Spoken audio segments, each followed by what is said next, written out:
Assalamualaikum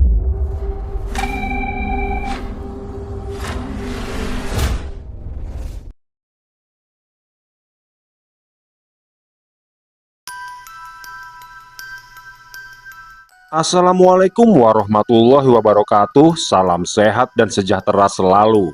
Selamat datang kembali di Lingkaran Misteri bersama saya Untung Prasetyo yang akan kembali membawakan kisah dari Sudiro, di mana pada akhir kisah episode sebelumnya Sudiro, Widanu, dan yang lainnya berhasil keluar dari lembah Segoro Geni dan kini kembali ke lembah Balulang.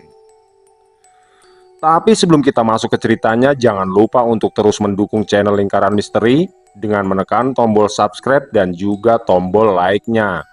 Nyalakan lonceng notifikasinya agar sahabat semua tidak ketinggalan kisah-kisah menarik lainnya, serta bantu share link video ini sebanyak-banyaknya agar channel ini dapat terus berkembang. Oke, bagaimana keseruan kisahnya?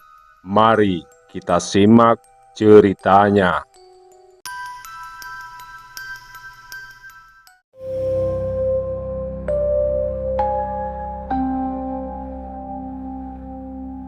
Kesunyian, kecemasan, dan kesedihan yang selama ini menyelimuti lembah Balulang akhirnya luruh perlahan. Udara yang sebelumnya terasa berat, kini bergerak lembut seolah ikut bernafas lega. Cahaya sore menembus sela pepohonan, memantul pada dedaunan yang berkilau seperti baru saja dibasuh hujan panjang.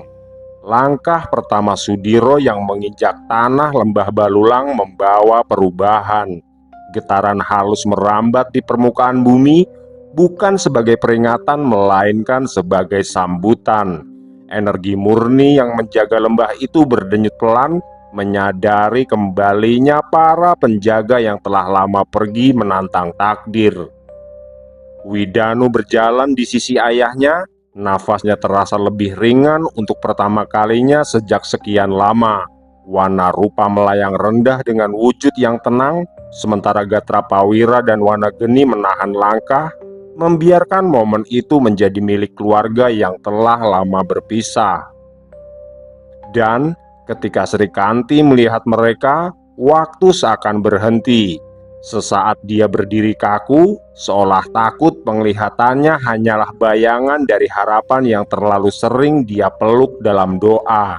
Akan tetapi, begitu tatapannya terbalas, dan begitu dia melihat mata Sudiro yang masih sama, serta sosok Widanu yang berdiri utuh di sisinya, seluruh ketakutan yang selama ini dia tahan runtuh begitu saja.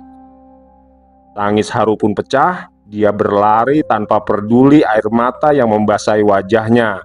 Tanpa kata yang sempat terucap, tangannya merengkuh Widanu lebih dulu, memeluknya erat seakan tak ingin melepaskannya. Lalu dia menarik Sudiro masuk ke dalam pelukan yang sama. Bahunya bergetar bukan karena duka, melainkan karena rasa syukur yang akhirnya menemukan tempatnya. Sudiro menunduk, membiarkan dahinya menyentuh rambut Sri Kanti. Tangannya gemetar ketika membalas pelukan itu, pelukan seorang suami yang kembali dari jurang kehancuran, dan seorang ayah yang masih diberi kesempatan pulang membawa serta anak semata wayangnya yang sempat hilang di telan bumi.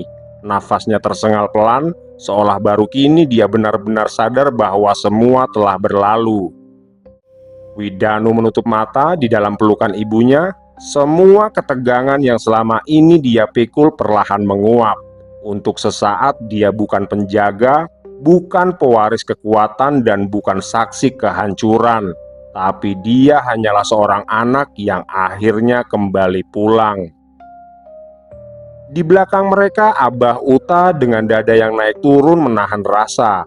Tangannya yang renta bergetar ketika dia mengusap wajahnya sendiri, berusaha tersenyum meski air mata tetap mengalir tanpa bisa dicegah. Nyai semalam meraih lengan suaminya, menahan isak yang pecah dalam senyum penuh doa yang akhirnya terkabul.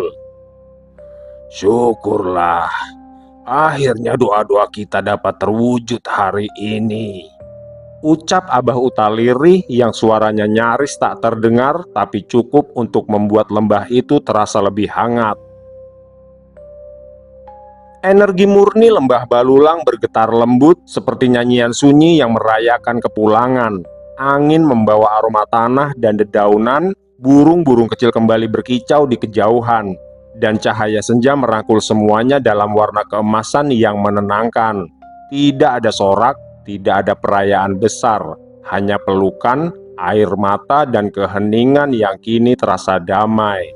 Dan di tengah lembah Balulang, untuk pertama kalinya setelah perjalanan panjang yang menguji segalanya, akhirnya keluarga itu kembali utuh. Akhirnya Jagat Madya dapat tersenyum bahagia di sana, ucap Abah Uta sambil menatap ke arah langit. Iya, Bah, rasanya aku berhutang budi besar pada beliau, sambung Sudiro sambil menundukkan wajahnya. Tidak, Diro, kau tidak boleh berkata seperti itu, karena Jagat Madya memang mencari jalan untuk penebusan dosa. Jadi kepergiannya bukanlah sesuatu yang harus disesali, karena dia pergi dalam keadaan baik dengan kesadarannya sendiri. Dan itu sudah lebih dari cukup, Diro, balas Abah Uta menjelaskan. Selain itu, maafkan aku, Bah, karena aku tidak bisa membawa pulang Ki Tirtabagya ke lembah ini, ucap Sudiro lagi penuh penyesalan. Aku sangat mengenal sosok Ki Tirtabagya, lebih dari kau mengenalnya, Diro. Dan aku tahu, baginya ini adalah sebuah kehormatan, bukan sebuah pengorbanan tanpa makna, balas Abah Uta dengan bijak. Percakapan itu berlanjut tanpa ketegangan, mengalir seperti air sungai kecil di kaki lembah. Tidak ada beban, tidak ada desakan untuk menutup luka. Semua dibiarkan mengendap dengan sendirinya. Mereka duduk di serambi rumah panggung tua yang telah menjadi saksi banyak zaman. Tiang-tiang kayunya menghitam oleh usia, lantainya sedikit berderit setiap kali ada yang bergeser. Tapi justru disitulah terasa kehangatan yang tidak bisa digantikan apapun. Atap genting tanah di atas mereka dipenuhi lumut hijau menahan panas siang dan menyimpan kesejukan sore. Di tengah serambi, hidangan sederhana terhampar di atas tampah bambu. Nasi hangat, sayur bening dengan irisan labu dan daun kelor, sambal terasi yang dibuat dengan tangan sendiri, serta ikan sungai yang digoreng garing. Tidak mewah, tapi penuh kenikmatan. Sri Kanti dan Nyai Semala duduk bersebelahan, senyum mereka tidak pernah benar-benar hilang sejak tadi. Ada letih di mata mereka, tapi juga kelegaan yang dalam. Kelegaan yang hanya dimiliki oleh mereka yang telah lama menunggu, dan akhirnya dipertemukan kembali dengan orang-orang yang dicintainya. Widanu duduk tidak jauh dari ibunya, sambil sesekali dia menatap wajah Sri Kanti seolah memastikan bahwa momen itu nyata. Sri Kanti membalasnya dengan usapan lembut di lengan, sentuhan kecil yang mengandung lebih banyak kata daripada yang bisa diucapkan. Di sisi lain, Eyang Jagat Giri dan Eyang Jagat Baruna duduk bersila dengan sikap tenang. Keduanya menikmati makan dalam diam, namun aura mereka terasa seperti dua pilar yang menahan keseimbangan lembah. Tatapan mereka sesekali bertemu, saling memahami tanpa perlu bicara. Apa yang telah terjadi di lembah Segoro Geni sudah mereka rasakan getarannya sejak awal. Dan apa yang kini terjadi di lembah Balulang adalah jawaban dari semua kegelisahan itu. Aku tidak menyangka jika Pancawara adalah wujud tanpa makhluk yang dapat memilih tuannya sendiri, Ki, ujar Abah Uta sambil menatap ke arah Eyang Jagat Giri dan Eyang Jagat Baruna bergantian. Alam gaib memang menyimpan rahasianya dengan keanehan yang tidak dapat dibaca logika, Ki Suta, balas Eyang Jagat Baruna. Di serambi rumah itu waktu seakan melambat. Tidak ada yang terburu-buru, tidak ada yang merasa perlu segera pergi. Bahkan senja pun seperti sengaja bertahan sedikit lebih lama, memberi ruang tawa kecil yang sesekali muncul. Dan bagi kenangan yang diceritakan setengah berbisik, serta bagi rasa syukur yang tidak pernah diucapkan dengan lantang. Di sisi lain, Wanarupa, Wanageni, dan Gatrapawira memilih tidak ikut dalam hangatnya kebersamaan di serambi rumah panggung itu, karena mereka menyadari adanya ketidakseimbangan dalam diri masing-masing. Demi bertahan hidup dan melawan Setayeksa di lembah Segoro Geni, mereka terpaksa menempuh jalan yang jarang dilakukan para penjaga gaib, yaitu memangsa mustika kehidupan milik makhluk lain. Tindakan itu menyelamatkan mereka dari kehancuran, tapi juga meninggalkan campuran energi asing yang mengganggu kemurnian aliran sukma mereka. Menyadari akan adanya bahaya, ketiganya menyebar ke sudut-sudut sunyi lembah Balulang untuk memulihkan diri. Wanarupa menenangkan sukma melalui meditasi, menarik dan melebur energi asing hingga kembali mengalir jernih. Wanageni meredukan api putihnya menjadi bara lembut, membakar sisa energi yang bukan miliknya sebagai bentuk penyucian, bukan penghancuran. Sementara itu, Gatrapawira menata ulang energi biru dan pedang cahayanya dengan ketelitian seorang penjaga, mengembalikan aliran kekuatan kepada keadaan semula. Seluruh proses itu berlangsung tanpa mengusik ketenangan lembah Balulang. Justru sebaliknya, lembah itu seakan memahami tujuan mereka dan membiarkan energi murninya tetap tenang saat ketiga makhluk gaib itu memulihkan keseimbangan diri, agar kelak dapat melangkah kembali tanpa membawa bayang-bayang peperangan yang telah mereka lalui. Malam pun datang membawa ketenangan yang sudah lama tidak dirasakan Sudiro. Langit lembah Balulang terbentang jernih, bertabur bintang yang seolah turun lebih rendah dari biasanya. Angin malam berembus pelan, menggeser dedaunan tua di sekitar rumah panggung hingga menimbulkan suara lirih yang menenangkan. Di serambi rumah kayu tua itu, Sudiro duduk bersila, punggungnya bersandar pada tiang serambi. Wajahnya terlihat lebih tenang, meski garis-garis kelelahan masih tersisa. Di hadapannya, Abah Uta duduk dengan sikap santai namun berwibawa. Sesekali mengelus janggut putihnya sambil mendengarkan dengan seksama. Di sisi lain, Eyang Jagadgiri dan Eyang Jagatbaruna duduk berdampingan. Kehadiran mereka membawa rasa sejuk dan dalam, seperti dua penjuru alam yang bertemu dalam satu titik keseimbangan. "Setelah ini apa yang akan kau lakukan, Diro?" tanya Abah Uta sambil menatap ke arah Sudiro. "Aku ingin kembali ke desaku, Bah.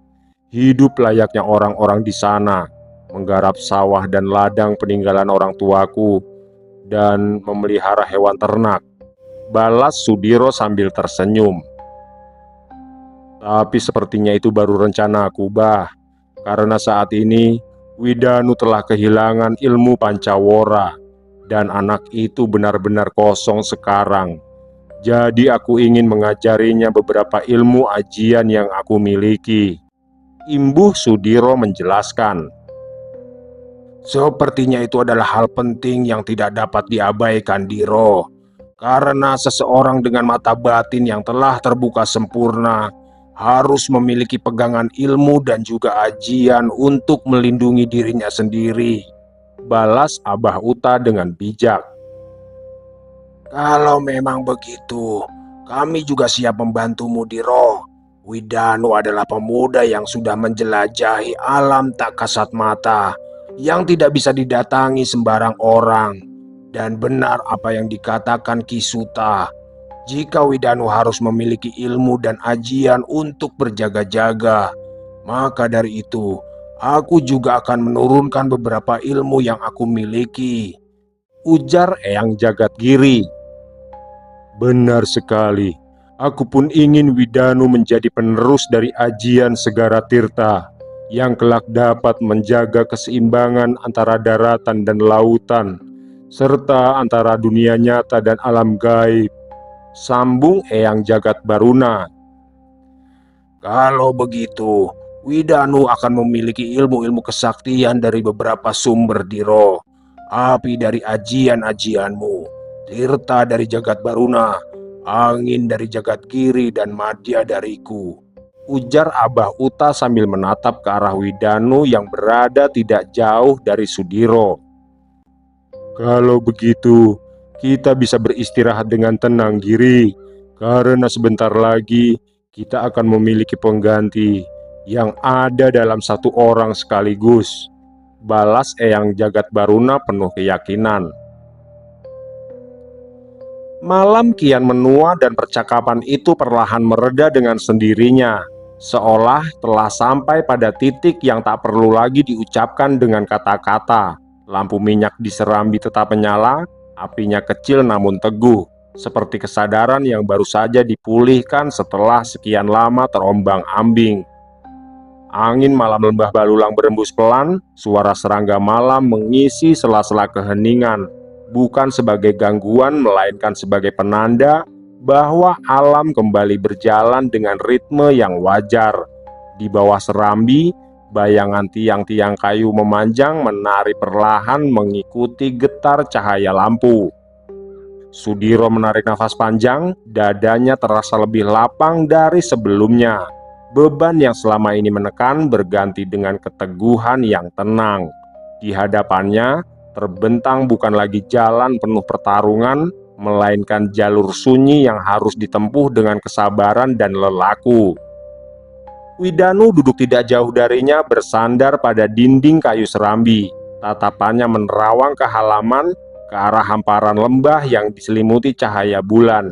Tubuhnya memang telah kehilangan pancawara, namun di balik kekosongan itu tersimpan ruang baru, ruang yang luas dan siap diisi dengan laku, ilmu, dan pemahaman yang lebih membumi.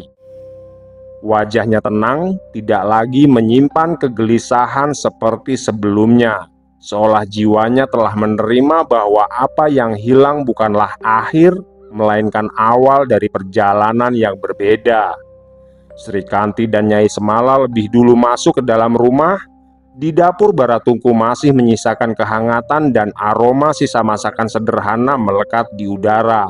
Kehangatan itu tidak hanya tinggal di ruang, tapi juga merambat ke dalam hati, mengikat kembali keluarga yang sempat terpisah oleh takdir dan kewajiban yang tak terelakkan. Keesokan harinya, fajar di lembah Balulang datang perlahan seperti enggan memecah kedamaian yang baru saja kembali. Kabut tipis menggantung rendah di antara pepohonan, sementara embun pagi masih bertahan di ujung-ujung daun tua yang mengelilingi rumah panggung itu. Udara terasa bersih, sejuk, dan syarat oleh energi murni yang berdenyut halus, seolah lembah itu sendiri sedang menarik nafas panjang setelah melewati masa genting.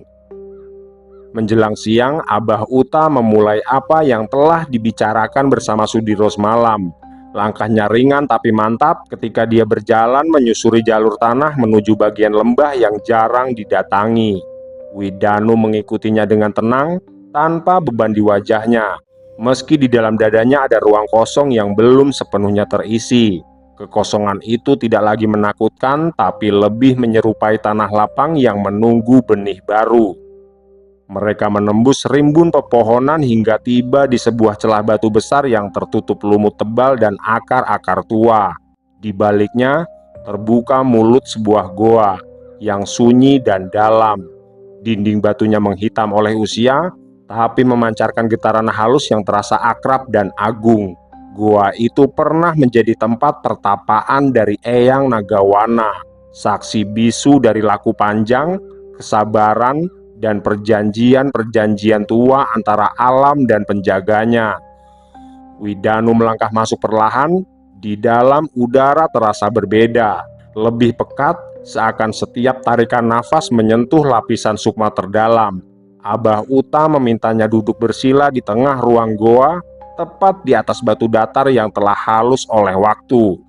Cahaya pagi hanya masuk melalui celah sempit di atas, jatuh tepat di punggung Widanu, seperti penanda awal dari lelaku. Tapa itu dimulai tanpa paksaan. Widanu memejamkan mata, membiarkan kesadarannya turun perlahan menyusuri jejak energi yang masih tertinggal di tubuh dan sukmanya.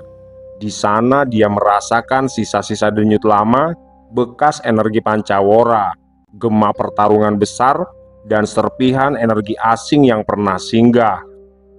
Semuanya muncul bukan sebagai gangguan, melainkan sebagai ingatan yang meminta dikenali, dipahami, lalu dilepaskan. Abah Uta duduk tidak jauh darinya. Dengan kesabaran seorang guru, dia mengalirkan rapalan-rapalan tua bukan untuk memanggil kekuatan, melainkan untuk meminta jalan.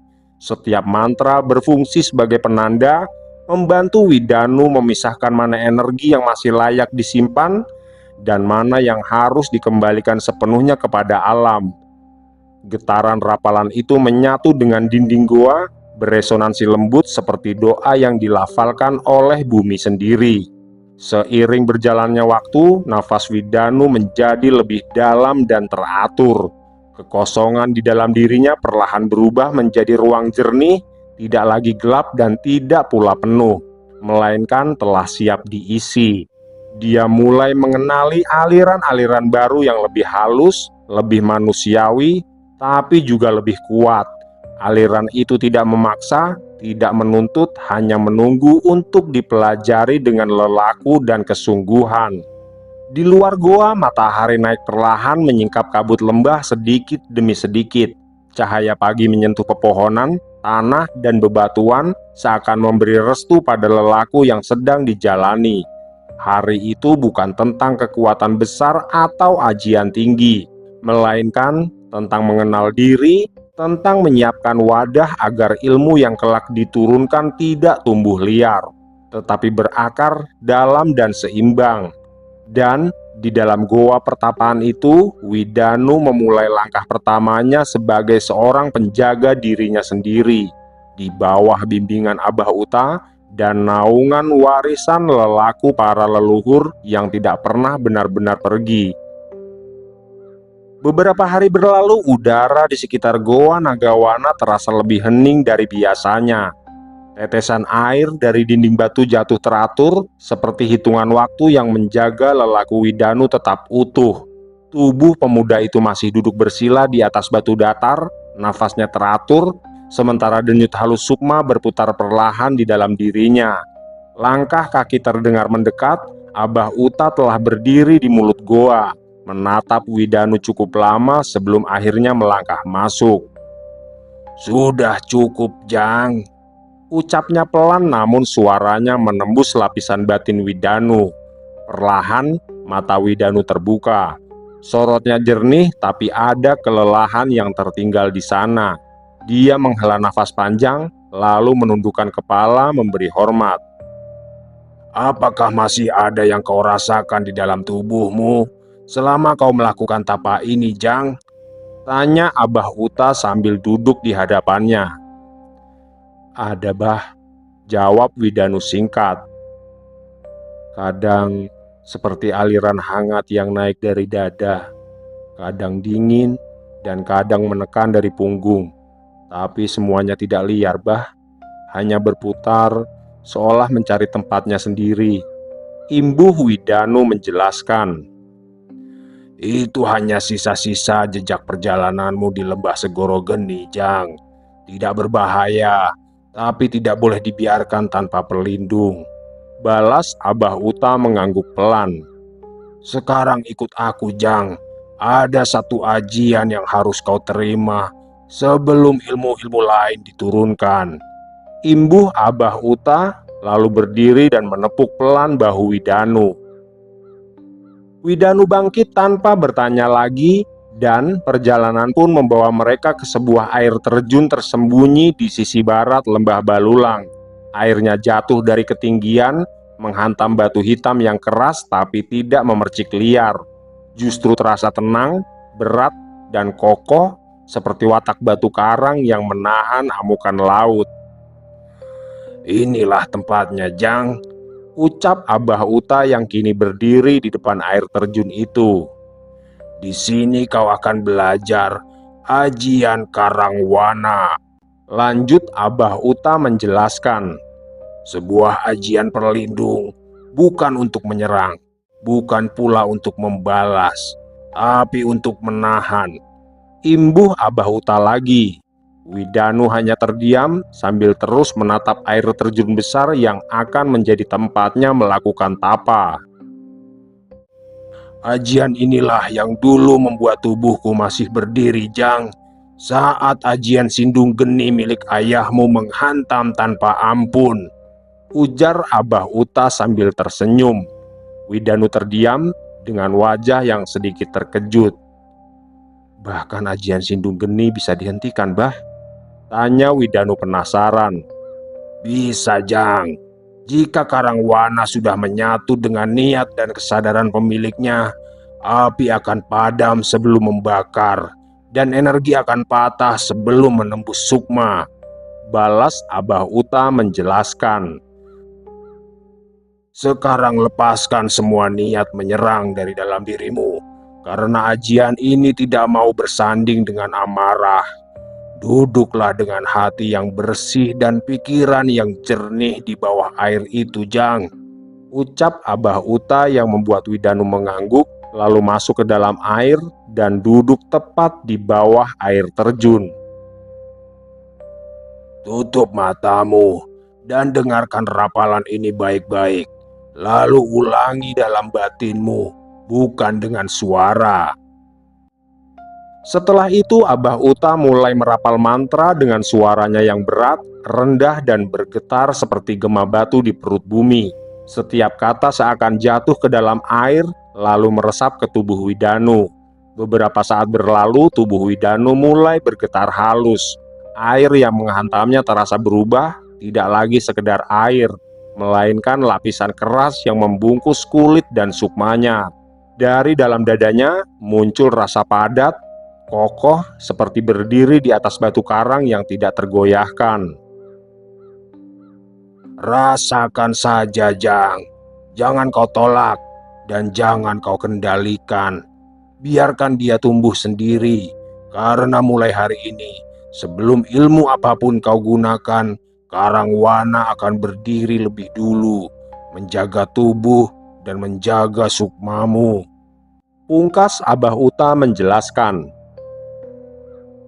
Sementara itu, di bawah rindangnya pepohonan tua di sisi timur lembah Balulang, Sudiro duduk bersila di atas tanah yang dingin dan lembab. Di hadapannya, Eyang Jagadgiri dan Eyang Jagadbaruna duduk berhadapan dengan jarak yang tidak terlalu dekat tapi cukup untuk menjaga kesakralan pembicaraan.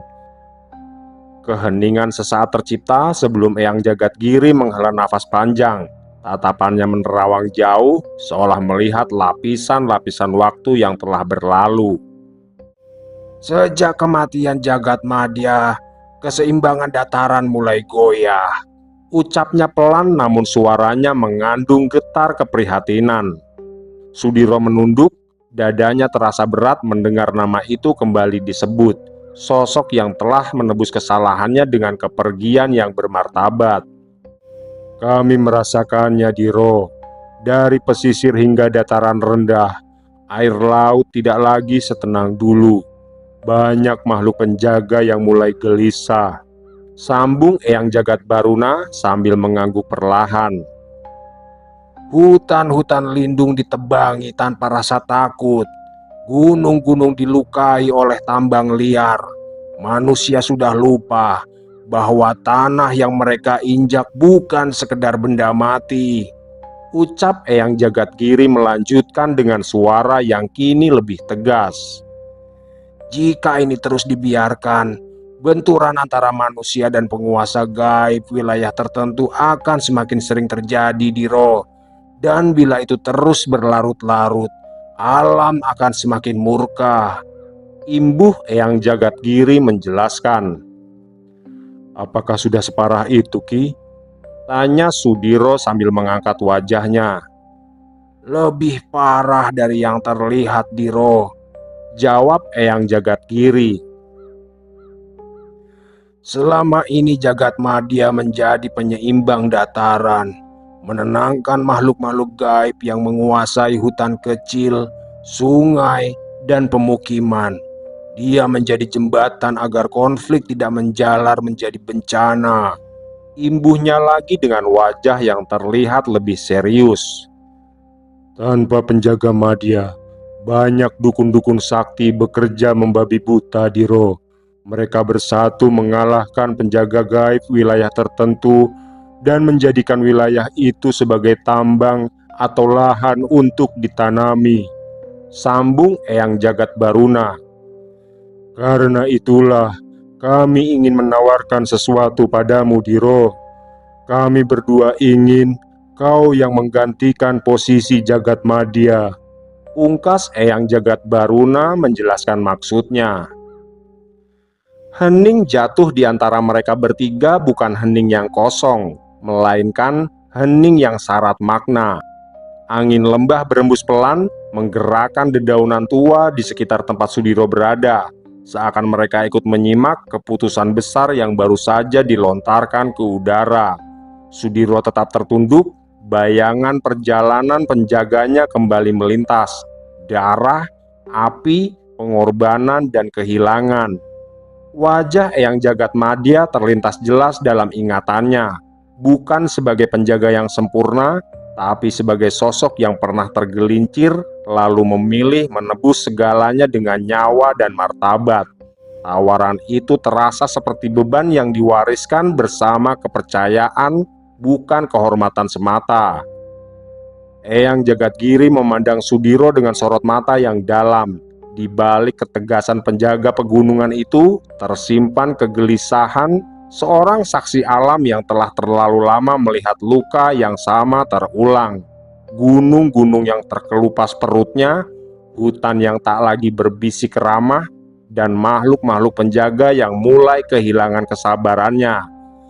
Semua itu menunggu satu sosok penyeimbang, sosok yang mampu berdiri di antara manusia dan alam gaib tanpa memihak secara buta. Eyang Jagat Baruna ikut menatap Sudiro dalam diam. Bagi penjaga pesisir itu, gelombang dan arus telah lama memberi pertanda. Laut tidak pernah berbohong. Dia hanya merespon ketika dataran rusak, laut akan menjawab dengan caranya sendiri. Dia melihat dalam diri Sudiro keteguhan yang tidak lahir dari ambisi, melainkan dari pengalaman dan luka yang telah ditempa waktu. Di kejauhan, suara alam lembah Balulang tetap berjalan seperti biasa. Burung malam melintas rendah, serangga berdesis lembut, dan tanah tetap bernafas tenang. Tapi di balik ketenangan itu terasa jelas bahwa sebuah persimpangan takdir telah terbuka. Sudiro menarik nafas panjang. Di dalam dadanya ada pertarungan sunyi antara keinginan hidup sederhana dan menggarap sawah tanah warisan, menjaga keluarga, dan menua dengan tenang, tanpa panggilan yang jauh lebih besar, panggilan yang tidak pernah mencari orang yang siap, melainkan orang yang mampu bertahan. Dia belum menjawab, belum mengangguk, belum pula menolak, tapi dari cara tubuhnya tetap duduk tegak, dan dari sorot matanya yang perlahan mengeras, Eyang Jagatgiri dan Eyang Jagat Baruna tahu satu hal pasti: benih penjaga madya yang baru telah menemukan tempatnya. Dan alam yang sejak tadi menahan nafas menunggu dengan sabar keputusan seorang manusia yang telah terlalu lama berjalan di batas antara api, darah, dan keseimbangan.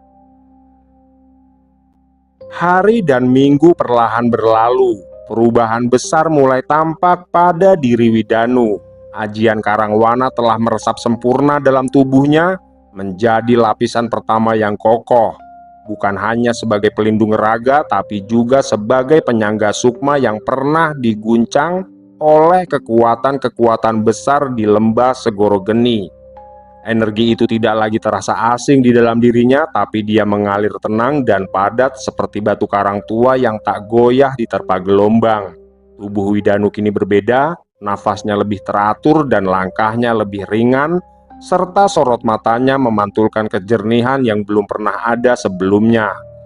Mata batinnya tidak lagi liar atau terbuka tanpa kendali, melainkan terfokus dan terikat pada kesadaran penuh. Apa yang dulu terasa kosong setelah Pancawara meninggalkannya kini terisi kembali, bukan oleh sumber tunggal, melainkan oleh kesiapan untuk menerima banyak jalan ilmu. Abah Uta mengamati perubahan dalam diri Widanu dengan tenang. Dia tidak terburu-buru. Baginya, kesiapan sejati bukan ditandai oleh ledakan kekuatan, tapi oleh ketenangan batin. Dan kini Widanu telah mencapai batas itu, batas di mana tubuh, sukma, dan kesadarannya berdiri sejajar. Sudiro pun melihatnya. Dalam diam dia menyadari bahwa anaknya tidak lagi berdiri di bawah bayang-bayang masa lalunya. Widanu telah menjejakkan kaki di jalannya sendiri.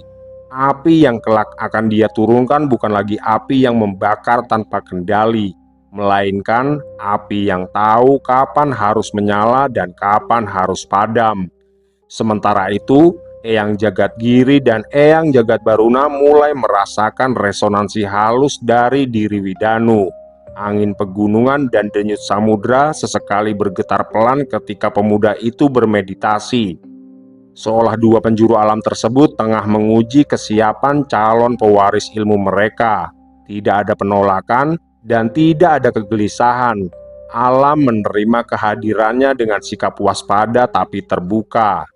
Di satu senja yang tenang, ketika cahaya matahari jatuh miring di antara pepohonan lembah Balulang, Widanu membuka mata setelah lelaku panjangnya.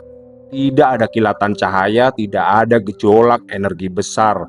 Yang ada hanya rasa mantap yang mengendap di dadanya. Keyakinan sunyi bahwa dirinya telah sampai pada tahap berikutnya. Ajian Karangwana telah menjadi dasar. Dan di atas dasar itulah ilmu-ilmu lain akan diturunkan.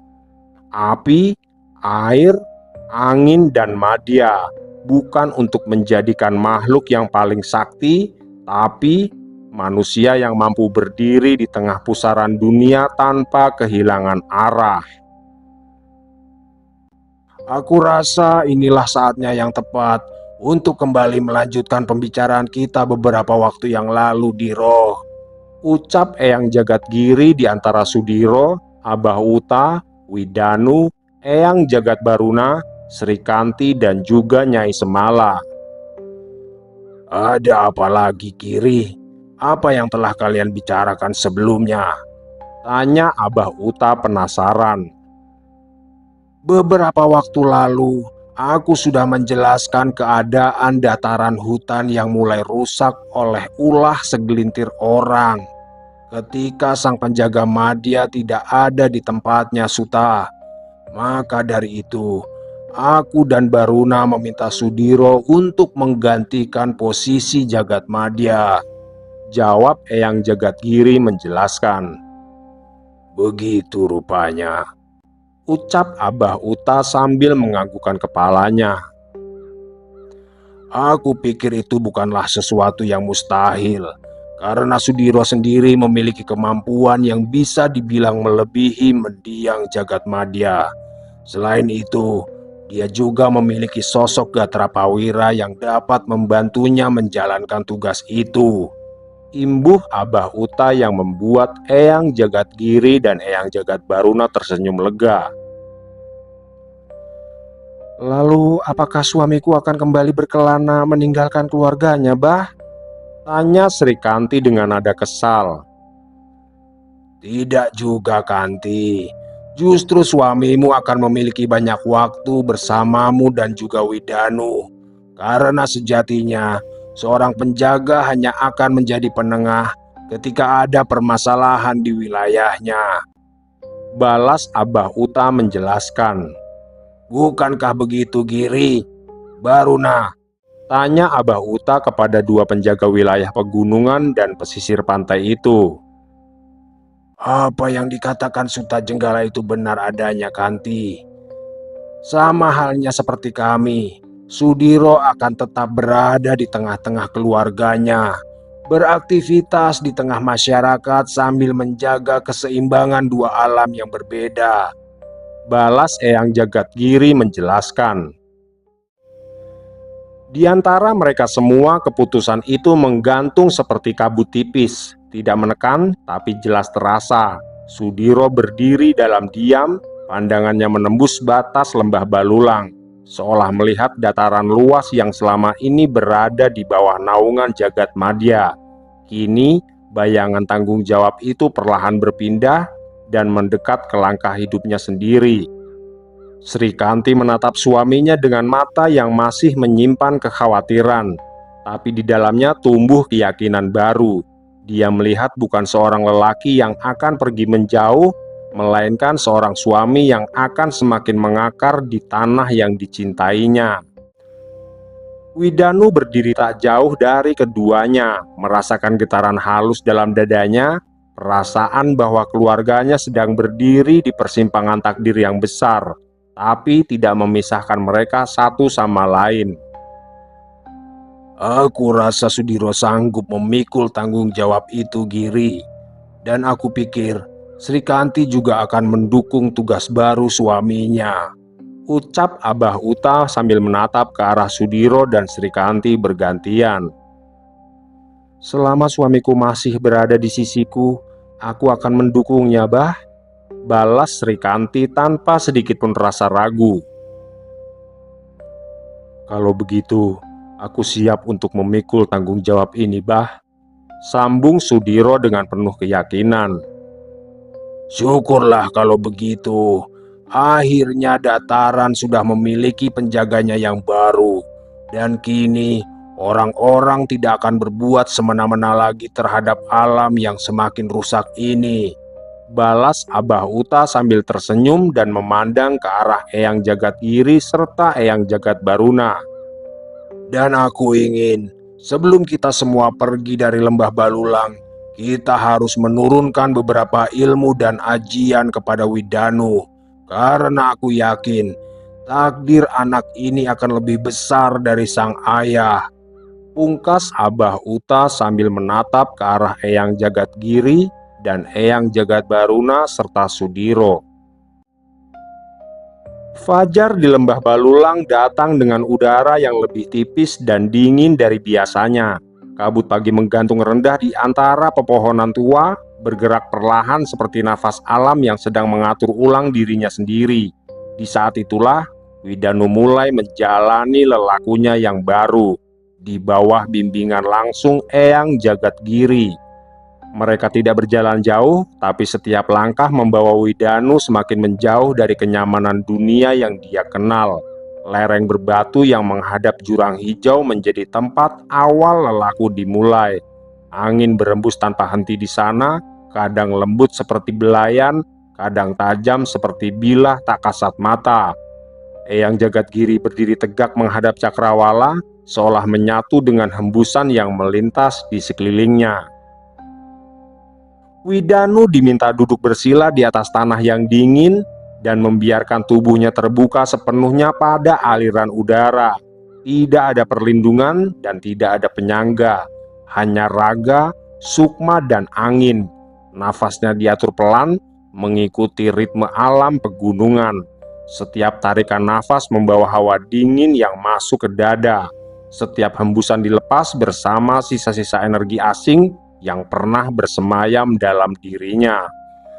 Perlahan, Widanu mulai merasakan sesuatu yang bergerak di dalam tubuhnya, bukan panas seperti ajian api milik ayahnya, bukan pula aliran tenang seperti Tirta. Energi itu ringan, liar, dan tidak bisa diam. Dia berputar di sepanjang tulang belakang, menjalar ke lengan dan kaki, membuat otot-ototnya bergetar halus. Angin di sekelilingnya seakan merespon, berputar lebih cepat, membentuk pusaran kecil yang berdesir di atas tanah. Eyang Jagadgiri mengarahkan lelaku itu dengan kesabaran seorang penjaga gunung yang telah menyaksikan zaman berganti.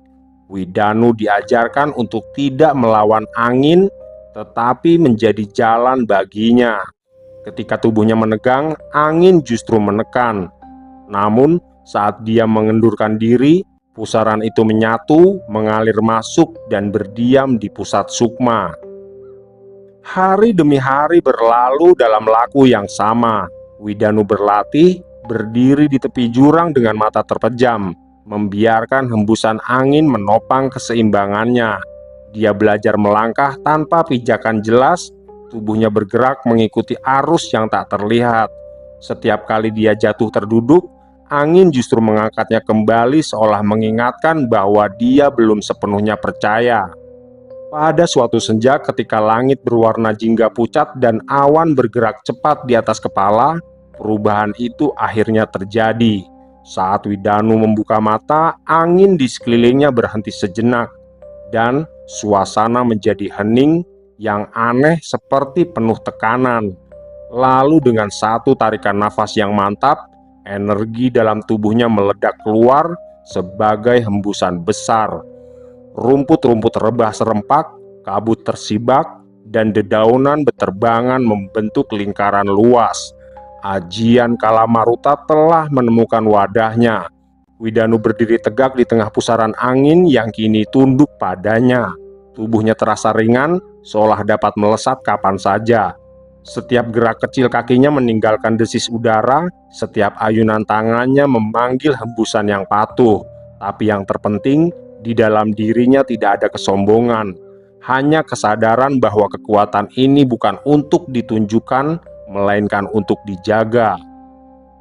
Dari kejauhan, Sudiro menyaksikan semuanya dengan dada yang dipenuhi perasaan campur aduk. Ada rasa bangga, ada rasa haru, dan ada keyakinan yang kian menguat bahwa jalan Widanu memang tidak akan berhenti pada bayangan sang ayah. Abah Uta, Eyang Jagat Baruna, Sri Kanti, dan Nyai Semala merasakan hal yang sama, bahwa satu poros tengah terbentuk, pelan tapi pasti. Angin senja kembali mengalir lembut, menyelimuti lembah Balulang dengan kesejukan yang menenangkan. Di bawah langit yang mulai gelap, Widanu menutup lelakunya dengan tubuh yang letih, tapi sukmanya lebih mantap. Satu ajian telah diturunkan, dan satu langkah telah dilalui. Kini semua sudah jelas, Diro. Kau akan menjadi pengganti Jagat Madya, dan aku serta Baruna akan memperkenalkan wilayah-wilayah yang harus kau jaga, ujar Eyang Jagadgiri setelah kembali berkumpul di rumah kayu milik Abah Uta. Kalau perlu biar Widanu ikut serta juga, Giri, sambung Eyang Jagat Baruna. Jangan dulu, Baruna. Biarkan Danu berkelana mencari tujuan hidupnya. Aku rasa Sudiro lebih dari cukup. Kita tidak perlu membebani Widanu, balas Eyang Jagadgiri. Beberapa hari kemudian, Widanu mulai menjalani lelaku berikutnya di bawah bimbingan Eyang Jagat Baruna. Lelaki tua penjaga pesisir itu membawa Widanu turun ke bawah lembah, ke tempat aliran sungai tua bertemu dengan cekungan batu yang selalu dipenuhi air jernih. Air itu tidak pernah kering meski musim berganti, dan di dasar cekungan tampak pasir halus berkilau seperti serbuk mutiara. Di sanalah Jagat Baruna biasa menambatkan kesadarannya, menyatu dengan nafas laut yang jauh tapi selalu terhubung. Widanu diminta membersihkan diri lalu duduk bersila di tengah air hingga sebatas dada. Dingin merambat perlahan ke dalam tubuhnya, tapi bukan dingin yang menyakitkan, melainkan kesejukan yang menenangkan sukma. Aliran itu berputar pelan di sekelilingnya, mengikuti irama nafas yang diajarkan, panjang, dalam, dan teratur, seolah dia sedang meniru pasang surut samudra. Hari pertama dan kedua berlalu tanpa kejadian mencolok. Widanu hanya duduk, berendam, dan membiarkan pikirannya kosong. Tapi pada hari ketiga, air mulai bereaksi. Riak kecil muncul tanpa angin, membentuk lingkaran-lingkaran halus yang berpusat pada tubuhnya. Setiap kali Widanu menarik nafas, air terangkat tipis seperti kabut. Dan setiap kali dia menghembuskannya, permukaan air kembali tenang. Eyang Jagat Baruna menuntun lelaku itu dengan penuh kesabaran. Widanu diajarkan mengenali watak air yang tidak selalu lembut, tidak selalu keras, tapi selalu mencari jalan. Dia diminta merasakan berat air di dalam tubuhnya sendiri, darah yang mengalir, keringat yang menetes, serta getar halus yang selama ini luput dari perhatian. Dari sanalah benih ajian Segara Tirta mulai ditanamkan. Pada malam ketujuh, langit di atas lembah tertutup awan tipis. Air cekungan tiba-tiba berpendar kebiruan.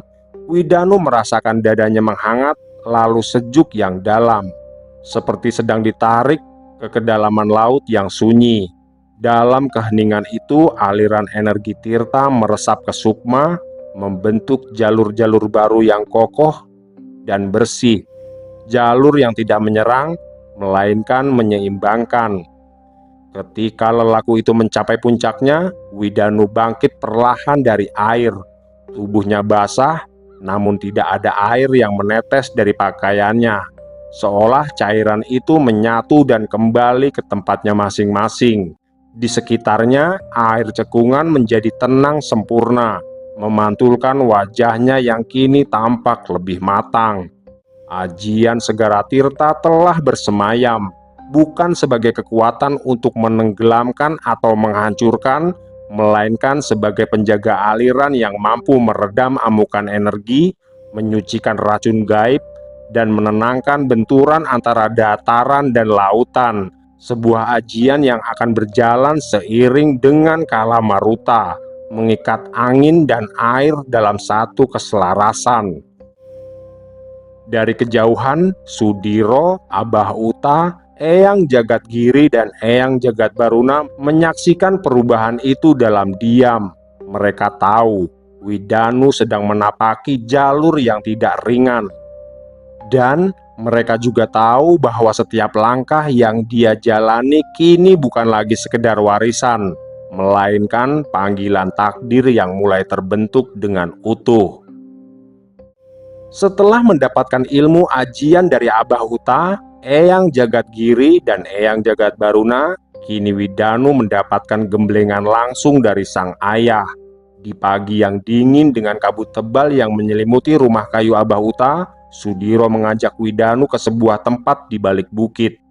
Sebuah cekungan alam yang dikelilingi batu-batu besar dan pepohonan tua. Di sanalah Wanarupa telah melingkar tenang dalam wujud naga putihnya. Sisiknya memantulkan cahaya pucat pagi, sementara nafasnya mengalir pelan seperti kabut hidup. Wanageni berdiri tidak jauh darinya. Tubuhnya membara dengan api yang tidak membakar tanah, tapi membuat udara bergetar. Di sisi lain, Gatra Pawira melayang rendah dengan 4 pedang cahayanya yang berputar perlahan mengitari tubuhnya dan meninggalkan jejak garis biru tipis di udara. Widanu berdiri di tengah-tengah mereka, merasakan tekanan yang tidak memusuhi tapi juga tidak memberi ruang untuk lengah. Energi di sekelilingnya berbeda dengan gemblengan sebelumnya. Ini bukan pengajaran perlahan, melainkan ujian langsung atau ujian hidup. Sudiro melangkah maju, berdiri tepat di depan anaknya. Tatapannya tajam, tapi di dalamnya ada keyakinan yang tenang. Mulai hari ini, kau tidak lagi dilatih dengan bayangan Danu. Kau akan dilatih oleh wujud-wujud nyata dari kekuatan yang kelak mungkin akan kau hadapi. Jangan anggap mereka sebagai guru, tapi anggaplah mereka sebagai ujian, ucap Sudiro dengan tegas. Widanu menarik nafas panjang, ajian Karangwana berdenyut lembut di bawah kulitnya. Ajian Kalamaruta berdesir di dadanya seperti angin yang menunggu dilepaskan. Dan ajian Segara Tirta mengalir tenang di dalam sukmanya, dingin namun kuat. Aku akan melihat sampai di mana kau menguasai ajian-ajian dari Abah Uta dan Eyang Jagadgiri serta Eyang Jagadbaruna. Baru setelah itu, aku akan mengajarimu ilmu dari ajian Sindung Geni dan juga Jagat Geni, imbuh Sudiro sambil menepuk pundak Widanu. Setelah itu, Sudiro mengangkat tangannya sedikit, dan pada saat itu tekanan berubah. Wanarupa bergerak pertama. Tubuh naganya tidak melesat cepat, tapi setiap pergeseran sisiknya membuat udara mengeras. Sayapnya mengepak perlahan menciptakan pusaran angin besar yang mendorong Widanu ke belakang. Tanah bergetar, batu-batu kecil terangkat. Widanu tidak melawan dengan kekuatan mentah. Dia menjejakkan kaki, membiarkan ajian Karangwana mengunci tubuh dan sukmanya. Angin besar menghantamnya, tapi hanya membuat bajunya berkibar keras dan tubuhnya bergeser satu langkah lalu berhenti. Belum sempat dia menata nafas, Wanageni melesat. Api putih menyambar dari samping, bukan untuk membakar, melainkan menekan. Panas suci itu memaksa Widanu bergerak. Dia melompat, memutar tubuh di udara, dan saat kakinya hampir menyentuh tanah, Kalamaruta dilepaskan. Tubuhnya melesat seperti bayangan angin, menghindari semburan api yang menghantam tanah dan membuat batu meleleh sebelum kembali padam. Tapi ujian belum selesai. 4 pedang cahaya Gatrapawira melesat bersamaan, tidak membunuh, tidak melukai, tetapi memotong ruang gerak. Setiap tebasan memaksa Widanu memilih bertahan, menghindar, atau jatuh. Keringat mulai mengalir di pelipis Widanu. Dia memusatkan sukma, merasakan aliran Segara Tirta yang dingin dan luas. Dan dengan satu hentakan telapak kaki, energi air meledak keluar dalam bentuk kabut basah yang menebal, membelokkan lintasan 2 pedang cahaya, tapi 2 pedang lainnya masih melaju. Namun Widanu sudah bergerak. Angin dan air menyatu membuat tubuhnya meluncur rendah di atas tanah. Sudiro mengamati tanpa bergerak. Setiap langkah Widanu, setiap pilihan, dia simpan dalam diam. Serangan demi serangan terus datang, tidak ada jeda panjang. Wanarupa menekan dari udara, Wanageni memaksa dari jarak dekat, dan Gatrapawira mengunci celah-celah yang tersisa. Widanu terjatuh, tapi dia bangkit lagi, terpental oleh angin dan berdiri kembali. Api menyentuh lengannya, meninggalkan panas yang cepat diserap oleh Karangwana. Di titik itulah Sudiro mengangkat tangannya lebih tinggi. "Cukup," ucapnya dengan suara tegas. Ketiga makhluk gaib itu menghentikan gerakannya serempak. Angin mereda, api mengecil, dan pedang cahaya kembali berputar tenang di sisi Gatrapawira. Widanu berdiri terengah, tapi matanya menyala. Bukan karena amarah, melainkan karena kesadaran baru. Tubuhnya gemetar ringan bukan karena lelah, melainkan karena energi di dalam dirinya mulai menemukan iramanya sendiri. Sudiro mendekat, menepuk bahu anaknya sekali. "Mulai hari ini, kau tidak hanya memiliki ilmu Danu, tapi kau sedang belajar memilih kapan harus berdiri, kapan harus bergerak, dan kapan harus bertahan. Itu yang membedakan orang berilmu dan orang kosong," ucap Sudiro penuh wibawa. "Dan setelah ini, kau akan belajar ajian Sindung Geni. Kau harus bisa menyatukan benda-benda di sekitarmu menjadi senjata yang mematikan, baik itu di alam nyata ataupun di alam gaib," imbuh Sudiro menjelaskan. Setelah mengatakan itu, Sudiro mundur beberapa langkah, memberi ruang sepenuhnya bagi Widanu. Tubuh pemuda itu berdiri tegak di tengah tanah lapang. Kedua telapak kakinya menjejak bumi dengan kesadaran penuh. Dia menutup matanya sejenak, membiarkan semua ajian yang telah diterimanya menyatu di dalam sukma. Karangwana membentuk lapisan pelindung halus di sekeliling tubuhnya. Kalamaruta mengalir di nafasnya, membuat denyut darahnya selaras dengan gerak angin. Segara Tirta berdiam tenang di pusat dadanya, seperti samudra yang menunggu gelombang. Dan kini Sindung Geni mulai diajarkan. Debu-debu halus di tanah bergetar, awalnya hanya butiran yang terangkat perlahan, seperti tersentak oleh tarikan tak kasat mata. Getaran itu menjalar, menyebar, dan membuat tanah di sekitar Widanu berdenyut halus. Debu yang terangkat tidak jatuh kembali, melainkan berhenti melayang di udara, berputar pelan, membentuk lingkaran kecil. Dan perlahan panas mulai terasa. Butiran debu itu berubah warna, dari coklat pucat menjadi merah tembaga, lalu menyala perlahan seperti bara hidup. Satu persatu titik-titik api kecil terbentuk, melayang tenang seolah menunggu perintah yang belum diucapkan. Wana Geni melangkah maju, api putih di tubuhnya berkobar lebih terang. Lalu dia melepaskan semburan panas yang menyapu udara di depan Widanu. Gelombang panas itu melesat cepat, cukup untuk melukai siapapun yang belum siap. Tapi Widanu tidak bergeming. Debu-debu api di sekelilingnya bergetar keras, lalu melesat ke depan seperti hujan meteor kecil. Benturan itu menciptakan dentuman pendek, panas beradu panas, hingga udara bergetar dan menyisakan pusaran asap tipis. Wana Rupa bergerak dari udara. Tubuh naga putih itu meluncur rendah, mengepakkan sayapnya dengan kekuatan yang cukup untuk menciptakan pusaran angin besar. Tanah di sekitar Widanu terangkat, batu-batu kecil terlepas dari permukaannya. Namun kali ini bukan hanya debu yang merespon. Widanu membuka matanya, batu, tanah, serpihan kayu, bahkan daun-daun kering di sekitarnya ikut terangkat. Semua berhenti sejenak di udara, lalu berubah. Panas Sindung Geni merambat melalui setiap benda, menyulutnya dari dalam. Batu-batu merah, tanah berubah menjadi gumpalan pijar, serpihan kayu menyala seperti obor kecil. Dan dalam satu tarikan nafas, semuanya melesat. Serangan itu tidak liar, tidak meledak sembarangan. Setiap butir bergerak dengan arah yang jelas, mengikuti alur kehendak Widanu. Wana Rupa berbelok cepat, sayapnya membelah udara.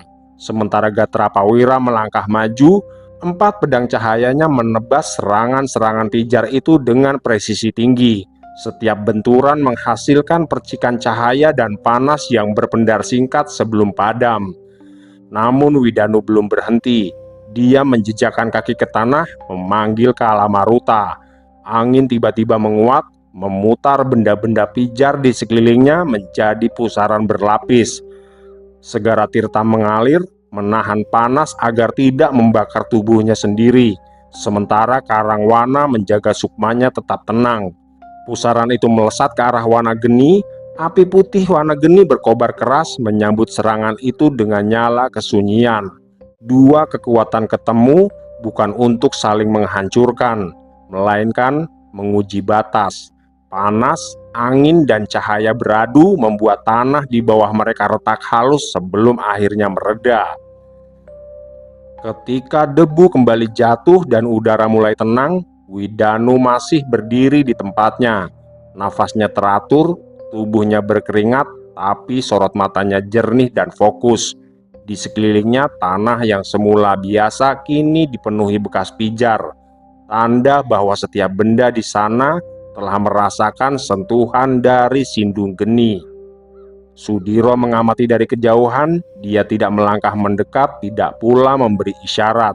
Namun dalam diamnya ada keyakinan yang tumbuh semakin kuat. Widanu bukan hanya mewarisi ajian Sindung Geni, tapi dia telah melampauinya. Dia mampu menyatukan api, angin, air, dan tanah menjadi satu kehendak yang utuh. Dan di pagi berkabut itu, di hadapan para makhluk gaib penjaga keseimbangan, seorang pemuda tidak lagi sekedar belajar bertahan, tapi telah mulai memahami bagaimana menjadi penjaga. Hari-hari pun terus berlalu hingga saat perpisahan pun tiba. Kabut pagi di lembah Balulang perlahan terangkat ketika keputusan itu akhirnya benar-benar diambil. Tidak ada upacara besar, tidak ada tanda-tanda gaib yang menggelegar.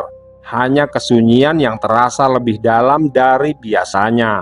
Seolah lembah itu sedang menahan nafas, menerima kenyataan bahwa satu fase telah selesai. Sudiro berdiri di tepi serambi rumah kayu Abah Uta, menatap hamparan lembah yang selama ini menjadi tempat persinggahan, tempat pemulihan sekaligus tempat kelahiran kembali banyak takdir. Di sisinya, Widanu berdiri dengan sikap yang lebih tegap dari sebelumnya. Tatapannya tenang, tidak lagi kosong seperti ketika Pancawora meninggalkannya, melainkan penuh oleh lapisan-lapisan ilmu yang kini telah menyatu dengan sukmanya. Keputusan untuk kembali ke desa bukanlah pelarian, melainkan bentuk tanggung jawab yang lain. Sudiro tahu, menjadi penjaga dataran bukan berarti menjauh dari kehidupan manusia, tapi justru harus menyatu dengannya. Sawah, ladang, ternak, dan kehidupan sederhana di desa itulah jalur terbaik untuk menjaga keseimbangan dan menjadi mata, telinga, serta penengah ketika manusia mulai melampaui batasnya. Wanarupa memilih mengikuti mereka tidak lagi dalam wujud agungnya yang mendominasi langit, melainkan sebagai penjaga sunyi yang setia. Naga putih itu akan berjalan di antara dua dunia, tersembunyi tapi selalu hadir, menjaga jalur-jalur halus yang kerap luput dari penglihatan manusia.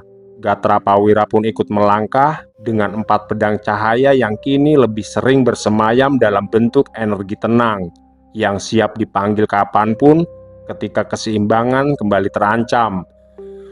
Di belakang mereka, lembah Balulang tidak pernah benar-benar sunyi. Abah Uta berdiri tegak, wajahnya damai, seperti seseorang yang telah menyelesaikan satu kewajiban besar. Eyang Jagadgiri dan Eyang Jagadbaruna merasakan getaran baru dalam tatanan alam. Dataran kini kembali memiliki penjaga, dan jalur keseimbangan perlahan menutup luka-luka lamanya. Namun, tidak semua kepergian dapat dilepas tanpa rasa kehilangan. Nyai Semala berdiri lebih lama dari yang lain.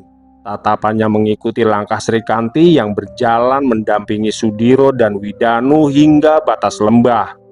Selama waktu itu, rumah kayu tua bukan sekedar tempat tinggal baginya, melainkan ruang kebersamaan. Tempat tawa kecil, doa-doa lirih, dan kehangatan seorang perempuan yang akhirnya memiliki teman untuk berbagi sunyi. Perpisahan tidak diiringi air mata yang jatuh deras, tapi justru rasa sesak yang tertahan di dada Nyai Semala. Dia memahami betul, kebersamaan yang indah tidak selalu ditakdirkan berlangsung selamanya. Srikanti menoleh sesaat, langkahnya berhenti sejenak seolah ingin mengatakan banyak hal tanpa kata. Pandangan mereka bertaut lalu terlepas dengan sebuah anggukan pelan yang cukup untuk saling menguatkan. Langkah Sudiro dan Widanu semakin menjauh, menyatu dengan jalur yang menurun ke dunia manusia. Kabut lembah kembali menutup perlahan, menyembunyikan lembah Balulang dalam pelukan alamnya sendiri. Waktu terus bergerak, tidak pernah menunggu siapapun. Lembah Balulang kembali tenang, menyimpan kenangan, doa, dan jejak-jejak langkah yang pernah singgah.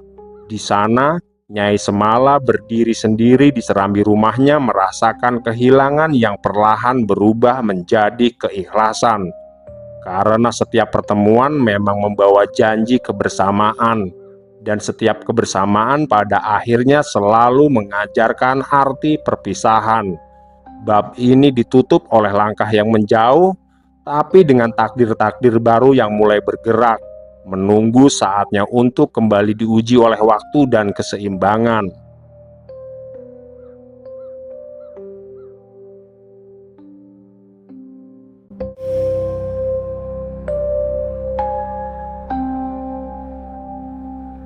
Oke, itulah tadi kisah Sudiro yang akhirnya menerima tawaran sebagai pengganti Eyang Jagadmadya, dan juga Widanu yang kini memiliki kekuatan lain yang berasal dari Abah Uta, Eyang Jagadgiri, dan Eyang Jagadbaruna, serta ayahnya sendiri tentunya.